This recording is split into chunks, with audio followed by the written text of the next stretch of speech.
morning. Welcome to CATEX TV. My name is Frank Fortunato. Today is Wednesday, April 3rd, 2013. Well, this is like watching a car crash in slow motion. Here we go. Aon Benfield is saying that new capital flowing into the insurance-linked securities market and the collateralized reinsurance market indeed did alter the course of the April renewals for U.S. peak perils. They said that clients renewing significant capacity in the insurance-linked security market saw reinsurance prices reduced by between 25 and 70% for peak U.S. hurricane and earthquake-exposed transactions. According to Aon Benfield, the ILS market is now offering the lowest cost of reinsurance for peak perils witnessed since Hurricane Andrew back in 1992. We are not advocating high reinsurance premiums. What we are saying is that it is an aberration if premiums are dropping by this much, and it's happening simply because there's too much capacity, and underwriters are now beginning to cut prices. You cannot cut prices on insurance or reinsurance. Russian officials have tipped their hand as to why perhaps they didn't bother to loan Cyprus the money that they needed for a bailout to avoid the deposit tax. The deposit tax part of the EU deal that rescued them, which levies up to 60% of a deposit tax on account holders in banks in Cyprus. Many of them apparently are Russians, wealthy Russians. Vladimir Putin said that Russian officials have 3 months to get rid of financial assets abroad. It's part of a campaign to stem corruption and capital flight. If a person has foreign accounts today, Putin's spokesman said, we're giving him 3 months to get rid of these accounts. Putin signed a decree that bars many officials and state company executives from holding offshore bank accounts. The situation on the Korean Peninsula is worsening. Despite all of the rhetoric over the past years, North Korea has never closed the Kaesong industrial zone, where it has a mutual factory effort with South Korea. They closed it today. There are a number of South Korean workers still stuck at the plant. Several thousand were turned away as they headed up there to go to work. The United States indicated yesterday, in the person no less of its Secretary of State, John Kerry, that it will defend its ally, South Korea. Rio de Janeiro, which has been the scene of a number of terrible incidents in the past few days, including a sexual assault case, as it gets ready for the World Cup, for the Olympics, I should say, not the World Cup, saw another tragedy. A passenger bus plunged from a raised highway in the central part of the city yesterday, killing at least 7 people, closed down a major thoroughfare.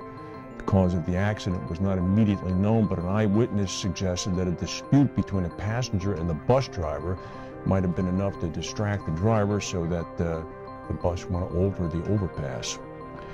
Well, in 2010, there was a big heist of drugs from the U.S. pharmaceutical manufacturer Eli Lilly, about $60 million worth of drugs.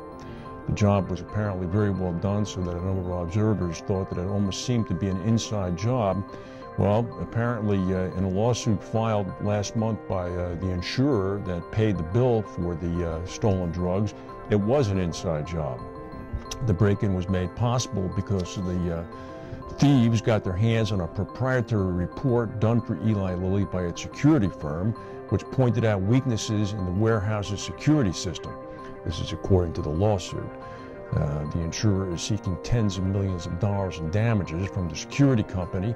The thieves knew the warehouse security system inside out. They knew where every security camera was, the location of every motion detector, and every glass break sensor, and how to disarm them. The amount paid so far is about $42 million, which has been paid out by National Union Fire Insurance Company. They hope to get that money back from Eli Lilly. We'll see how that one goes. Well, there's been a big news in Madrid. A Spanish court has named the daughter of the King of Spain, Princess Cristina, as a suspect in a corruption case. This is a case involving her husband. The court in Mallorca has called the princess in for questioning on April 27th. It involves allegations about Her husband and his former business partner were apparently funneled about $6.5 million US in public funds to companies that they controlled. The Royal Bank of Scotland's shareholders have filed a $6 billion lawsuit against the company, claiming that they were misled into thinking that the bank was actually healthy just before it collapsed.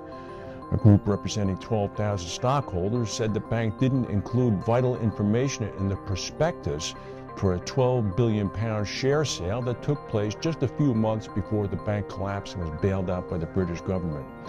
The bank is now 82% owned by the U.S. government. We've, of course, seen efforts like that here with AIG. Well, we haven't seen one of these in a while, but bomb disposal experts have successfully disabled a World War II bomb discovered near the main railroad station of the German capital, Berlin. This was this morning. About 1,000 people were evacuated. They cleared out a 300-yard radius area around the bomb. The bomb was a 220-pound bomb. It was a Russian aerial bomb dropped during World War II. A Berlin police spokesman said that the bomb disposal experts do risk a lot, but they also have a lot of experience. Here in Berlin, it is a fact of daily life to defuse bombs, but without question, they are risking a lot. The latest device was found on Heiderstrasse, a lightly populated street with an industrial feel, which formerly in World War II in 1945 was the no man's land between the Russians and the SS, who were defending the Reich's chancellery.